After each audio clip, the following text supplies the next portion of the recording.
আসসালামু আলাইকুম। আশা করছি সবাই ভালো আছেন। আলহামদুলিল্লাহ আমি ভালো আছি। আজকে হচ্ছে এ, আমি কুয়েতে আসার এক এক বছর পূর্ণ হয়েছে আজকে।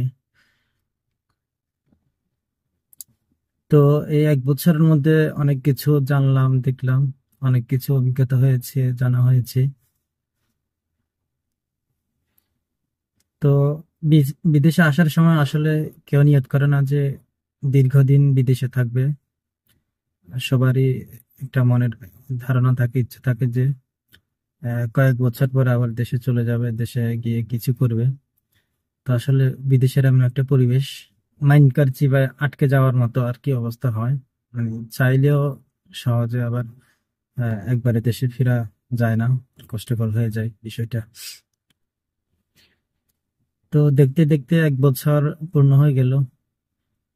জানি না এভাবে আরো কতদিন বা কত বছর থাকা লাগে, আল্লাহ ভালো জানে।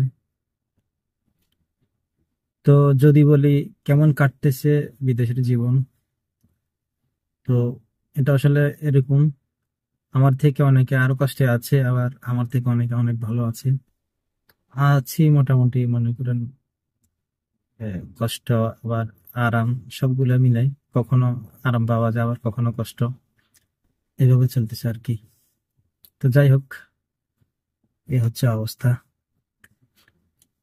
যেহেতু আমি ঘরে থাকি, যার কারণে আমার ডিউটির কোনো নির্দিষ্ট টাইম থাকে না। যে কোনো সময় যে কোনো কাজ করা লাগে, যে কোনো জায়গায় যাওয়ার প্রয়োজন হয়। এই হলো অবস্থা। ঠিক আছে, সবাই ভালো থাকবেন। আসসালামু আলাইকুম।